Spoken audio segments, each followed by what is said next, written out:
Guys working on the little critter today from Aristocraft. The engineer had come out of his chair and was flopping around inside the cab, so I had to pretty much pull the whole thing apart to get to him. Plus the thing was kind of dirty. I picked it up secondhand and it's got quite a bit of dust and grime on it. Wanted to give you a little tip on getting these things apart because they're a little bit tricky. They got some screws hidden on the bottom. So once you get this side thing off here, the rest is pretty simple. So these side little skirts have 2 screws, and you can just loosen them and pull it out. I didn't realize that they're slotted. I could have just loosened it and pulled them off, but I unscrewed them all the way. In the meantime, I also unscrewed a bunch of other screws that were hard to get to, but once you get the side skirts off, the other screws, there's a couple. There's one here, to get, let's see, there's 3 for the cab, 1 at the back and 1 on each side, and then 2 for this, the little front part here. So, actually 4, 1, 2, 3, 4, and those are all accessible on the bottom, here, here, here, here, here, here, and here, and here. Actually 1 in the back here. These 2 in the very back and 2 in the very front are for these, the bumpers basically, which I didn't need to get off for this.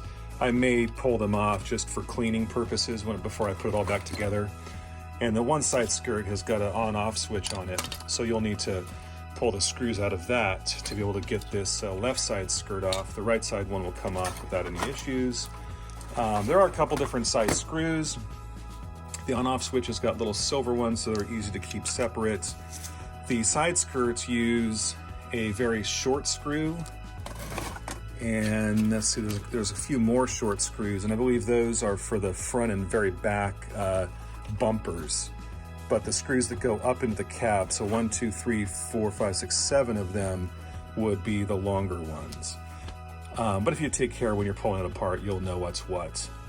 There's also a couple screws on the bottom that take off these little steps that go on either side of the locomotives as well, these things here. But anyway, hope that helps. If you're taking one of these apart, it'll maybe save you some trouble. But great little engine, strong for being only 1 motor. They're heavy on account of all this the steel bars in here.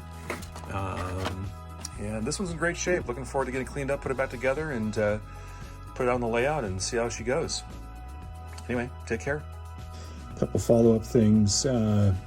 Decided to go ahead and start the cleaning process, and realize it's really easy to take the front and rear off. There's a little plug here for the front. I went ahead and labeled them F and R for front and rear, so I remembered. But these will unplug fairly easily. Just use some care so you don't mess up any pins or mess up the board. So I can take those off and easily, get these washed up and not have them dangling around while I'm doing so.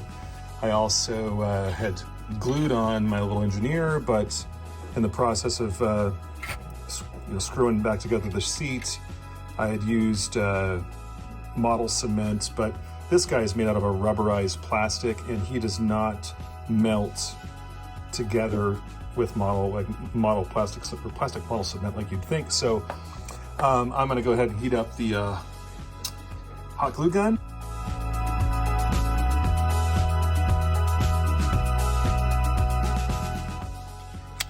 A little dab on there. Takes quite a bit because he doesn't really go all the way down into the seat very well, so I want to get a little extra. Get him held on there pretty tight. And I gotta tell you, this hot glue gun I found at a yard sale, along with these thermo grip hot glue sticks, and they hold unlike anything I've ever experienced with hot glue. So when I run out of this box of sticks, I'm gonna really be on the hunt to figure out where to find more of them. They're this brand here from quite a long time ago. Even still have the price on top. They're $7 at a place I don't recognize. Thermo grip, and this is the hot glue gun I'm using, which was something I'd never seen before too, but it works great. It gets really hot. Glue sticks really well. So let's give it a try here. It's had a chance to cool off, and oh yeah, he's on there super solid. So that was a good fix. All right, I've decided to take out the motor block. And if you've never had one of these Aristocraft motor blocks apart before, they seem to be the same on the RS3 and this little critter as they are on the F units, like the FA1 and FB1 units. There's one right over here. These will have the same truck setup. And what you do is from the side, you just take off, you loosen 3 screws. There's 2 on the top right there, and then there's one kind of hidden right down here. Once you get those off, the side plates pull off, and when they do, there's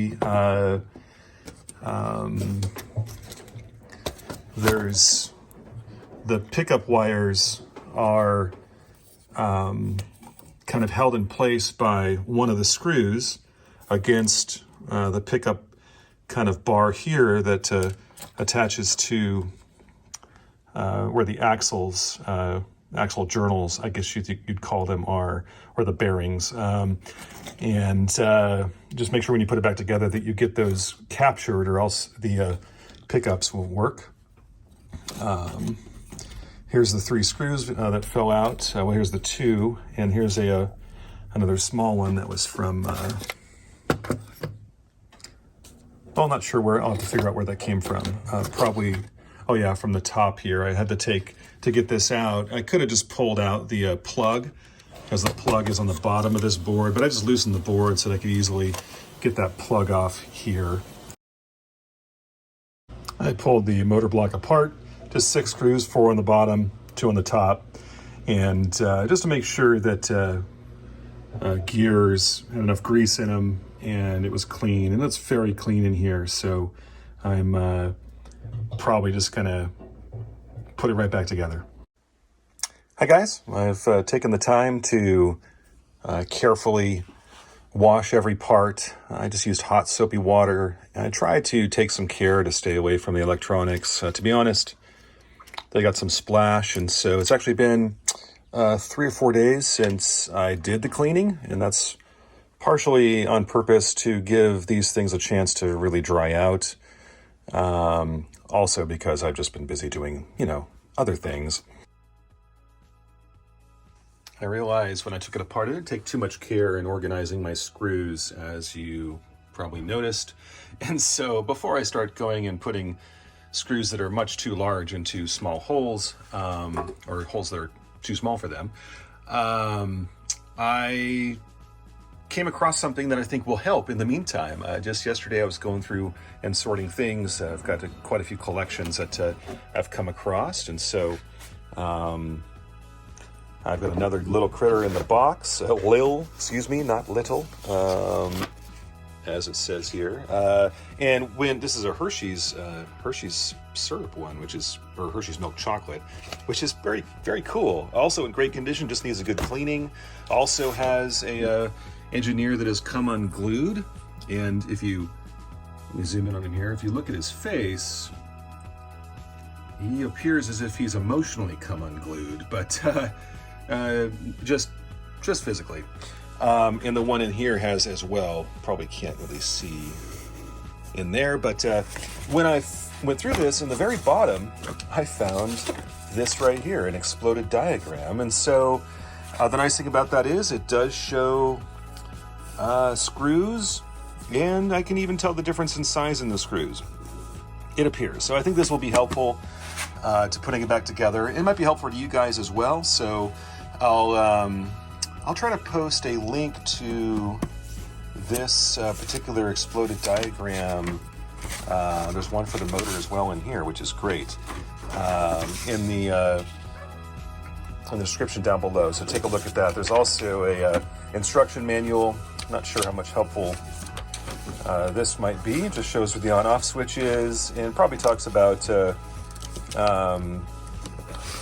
operating it, and I imagine servicing it, as far as what to do in regard to lubricant and stuff like that. So anyway, any of this I'm able to, I'll link in the description below for you. And stay tuned. As you like and subscribe to my channel, I'm gonna put this together in another episode, and give you guys a chance to see how it goes back together, and then maybe give it a run on the layout and have some fun with it. All right, take care, guys. Thanks for tuning in. I appreciate you watching. Again, please like and subscribe. My channel is just small and growing, so whatever help you could give me would be very greatly appreciated. Thanks. Have a great one.